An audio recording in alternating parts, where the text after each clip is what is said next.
राधे राधे दोस्तों, चलिए आज हम फिर आपके लिए एक नई कहानी लेकर आए हैं।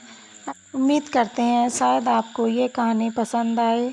अगर पसंद आती है तो हमें कमेंट में ज़रूर बताना। चलिए अब देर ना करते हुए कहानी की शुरुआत करते हैं। आइए। एक गांव में एक बूढ़ा आदमी रहता था। उसके 2 बेटे थे। वह अपने बेटों से बहुत प्यार करता था और साथ ही साथ वह बहुत कंजूस भी था। वह अपनी कोई भी वस्तु को बहुत ही सोच समझकर इस्तेमाल किया करता था। एक उसके पास चांदी का पात्र था। वह पात्र बहुत संभाल कर रखता था। एक बार उसने सोचा, क्यों ना आज हम चांदी के पात्र में भोजन खा लें। तभी उसके दिमाग में आया, मैं कैसे खा सकता हूँ, यह चांदी का पात्र तो बहुत कीमती है। ऐसा करते हैं, इसको रख देते हैं और जब कोई महान आदमी मेरे दरवाजे पर आएगा तब मैं इसी पात्र में खाना खिलाऊंगा। कुछ दिन हुए तो उसके दरवाजे पर एक साधु आया। तब उसने सोचा, लाओ मैं वही पात्र निकालता हूँ और इसी में भोजन परोसूंगा।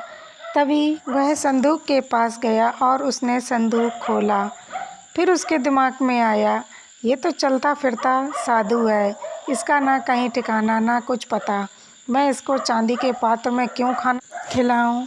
ये तो चांदी के पात्र में खाने के योग्य नहीं है।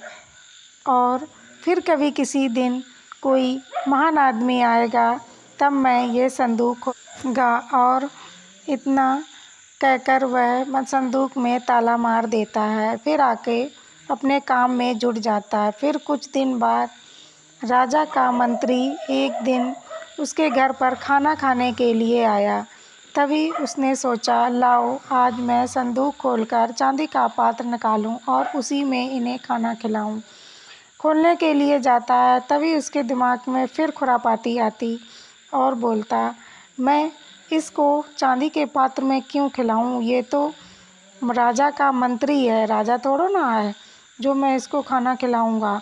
वह फिर ताला मार देता है। और फिर कुछ दिनों बाद राजा जी उनके दरवाजे पर आते हैं। तभी वह सोचता, लाओ मैं राजा के लिए वह पात्र निकाल लाऊं। वह पात्र निकालने जाता है।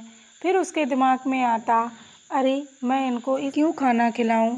ये तो 3 राज्यों को हार के तब यहाँ पर आए हैं और मैं इनको खाना तो चांदी के पात्र में बिल्कुल भी नहीं खिला सकता। वह संदूक में ताला लगाकर फिर चुपचाप बैठ जाता है। कुछ दिनों बाद उसकी मृत्यु हो जाती है और संदूक में ताला लगा का लगे ही रह जाता है। फिर उसके दोनों बेटे जवान हो जाते, उनकी शादी हो जाती। एक दिन बड़े बेटे ने संदूक खोला और बोला अपनी पत्नी से, देखो उमा, ये किसका पात्र है? इतना काला पड़ चुका है, देखने में भी बहुत खराब लग रहा और पापा ने इसे संभाल कर संदूक में रख दिया था। न जाने क्यों इसको फालतू में रखा। वह जब हाथ में पकड़ती, मुंह बनाती है और बोलती, अरे तुम ऐसा करो, इस पात्र में कुत्ते को रोटी खिलाना चालू कर दो और वह इस पात्र में खाना खाया करेगा आज से। और वह यही करता है, उस पात्र में कुत्ते को खाना खिलाने लगता है। तो दोस्तों, कैसी लगी ये कहानी? अच्छी लगे तो हमें कमेंट में ज़रूर बताना और ऐसी कहानी सुनने के लिए मेरे साथ जुड़े रहना। कल फिर मिलेंगे एक नई कहानी के साथ। जय श्री राधे कृष्णा।